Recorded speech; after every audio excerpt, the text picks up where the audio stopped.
And of course, the winner of this is going to face Arthur in the very finals, which should be very interesting. I just hope it's not like a complete slaughter, but we'll see. So we're currently 1-1 in the top left corner of this map, Circuit Breaker. It is Myrault. Here in the bottom left corner, we have the Protoss player in the red trunks, Franscar.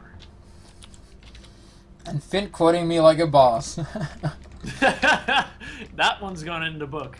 Yeah.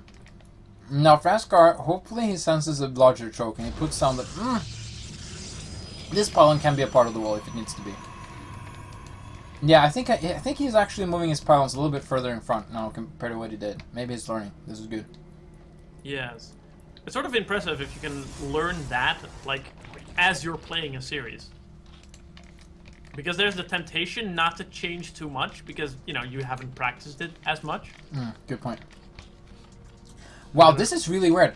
Myrault is choosing to go for a 4-player map, and then he's going for an early spawning pool. It would make sense if he chose to do this on a 2-player map. It would, but I think he might have done it because it worked very well on another 4-player map earlier, and it gives him the advantage of, you know, being sneakier. But unfortunately, that didn't fly because Franscar scouted him first. And but Double what's gate. interesting about the early, oh, that's a double gate. What's interesting though about this early scout is that Myrault is now going to see that Franscar, or he's going to know that Franscar is in one of 2 positions. He can't be cross because it was such an early scout. Yeah, I'm gonna for any Starbow players here, I think we didn't mention that we actually widened the chokes, and I apologize for that. It's one of those things. One of those things, yeah. It's one of those things I've been thinking about doing for a long time, and suddenly I had an whole evening ready. I was like, yeah, I'm gonna do this now, and I was like, ah, finally it's done, great. And then you're like clapping your hands, and you're like, they're gonna notice, and they're like, oh wait, I should probably have told that to people. Yeah, one of those things you should put in the patch notes. So we've got a lot of Zerglings here from Myrault heading up to the top right until he identifies where his opponent is. Gets to see the 2-gate as well, and that's nice to know. But I mean, what are you gonna do with it at this point? Yeah, the thing is though, 2-gate, when you have that early pool, you can make that many Zerglings. Oh, is he actually gonna just go for like a little bit of a trade?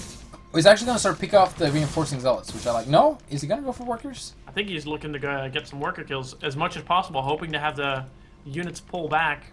Oh wow, and he's actually getting an expansion. Myrault is. I think they're just trying to out DPS each other and see whoever can kill the other one. Yeah, first. there's just nothing here from Myrault to defend. He has that one drone doing a lot of damage, apparently. So it's a hero drone for as long as he lived. Yeah, no, he's actually Nightcrawler. moving back with his 3 damaged Zerglings to defend, which is not going to be enough. And I think actually Franscar just might take this, to be honest. Yeah, this is looking like a wonky game. Myrault's choice for the early pool. I'm not a biggest fan of it. And then this whole ordeal is just, it's not looking like it's going his way, at least. No, he's getting a lot of Zerglings. He's got 8 on the way, actually. He's got a lot of bank. And If he could actually delay, this could have worked out very well for him. Oh, he's going to get the reinforcements. yeah, definitely. He's got a lot of Zerglings now, so he should be able to hold this. I got Zealots into the main mineral line, and the Zerglings are coming in here. It is the fight for the hatchery. Oh, Zerglings getting some nice surround on most of these Zealots.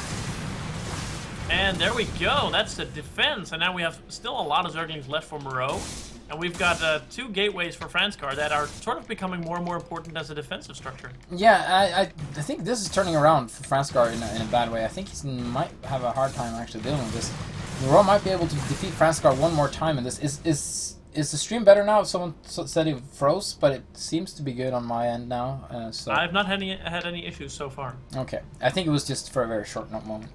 So yeah, Franscar he's gonna churn out some more zealots. He's finally getting a cybernetic score, but this stream of Zerglings and him putting that second pylon where he did without being able to make a tight wall off is not very good at all.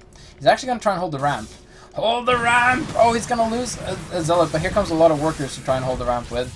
Yeah, more reinforcements are going to come in very shortly from these gateways. Again, non-chrono boosted because the Kadarian Citadel is not up yet. 3 zealots now here. I think this should be enough to at least defend these pylons for a while. Yeah, and also 2 more on the way that's going to be popping shortly, so this should be fine. And meanwhile, Zergling speed on the way. Myrault is actually making a lair. I think we might try and go for fairly fast Mutalisks again, because there's something Mutalisks are good against, it's the lack of tech from a Protoss player. Yeah, and that's pretty much the big thing Franscar is in trouble with. He's got a lot of Zealots, he's got a lot of ground firepower in that sense, but he doesn't have a lot that shoots up. The Zealots do not really have... Zealot legs don't actually give them jumping speed, and that would be interesting, but it's not the case. It's just speed in general. Now the Twilight Council is under attack. Actually, if Franscar can get a good number of Stalkers out, he might actually have a chance to put on a lot of pressure back onto his opponent again. Yeah, with the 2 gates, he can actually get a fair number out before these Mutas become a problem. Yeah. Now we have... But I mean, he's on 1 base, and that's the sort of scary thing for Franscar. Yeah. He doesn't have an expansion, and it doesn't look like he's going to go for one anytime soon. When it comes to Myrault, he hasn't really saturated his base much. He's getting a lot of gas from it, though. I'm not really sure why, to be honest, because he doesn't really have anything to spend his gas on at the moment. He's getting inspired now, but he could chill with the gas a little bit, I feel. Oh, he's sensing. He's... Oh, he's going to deny this base yet again. It's actually quite nice. He has the Stalker that can blink around though and try and do a little bit of damage to these Zerglings. But the Zerglings are going to kill a lot of workers now. Gonna get... Actually, only 1. Yeah, workers being pulled very rapidly for Franscar. The Zealots may be slow, but pulling workers towards the Zealots seem to be a pretty good measure to keep these alive. And Myrault is just trying to get the most out of these Zerglings, and he's doing a very good job at it. I love this move from Myrault because, like, Franscar was going for a really scary push, and now that push has been delayed by like 2-3 minutes just because of the Zergling run by. Yeah. So, and Myrault can... He's got a lot of spine crawlers going. He's actually going to try and go for another base at this point, which I'm not sure if it's... This is kind of like, I cross my fingers and I hope my opponent won't scout it, because if he does, I can't really defend it. Exactly. But, it's kind of weird. Franscar on 1 base, and Myrault is going to look to take his 3rd. I think Myrault just needs to invest everything into not dying, and he's going to be okay. Yeah, I agree. Not sure if he wants to go for Mutas. He does. He's getting +1 upgrade. He wants to go for Mutas at this point. Actually, going for... Oh, hold that thought. Franscar's trying to move in. He doesn't have...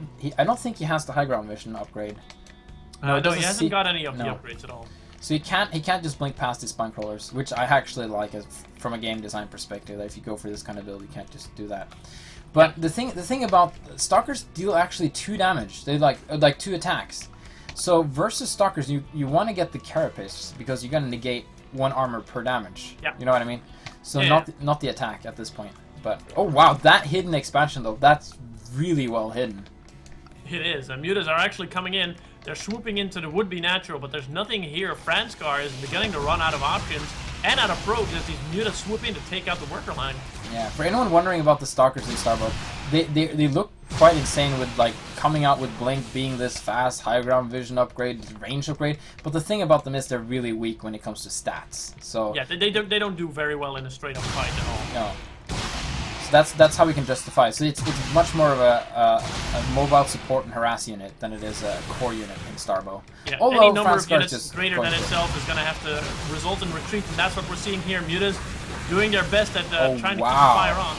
That was a really nice hold from Franscar, but he's moving out a little bit too far, I think, though. Now he only has a very few Stalkers, and this is the problem with Stalkers. They can usually take a fight at their own terms, but when they can't, they're really bad. And actually, Myrault takes the series 2-1.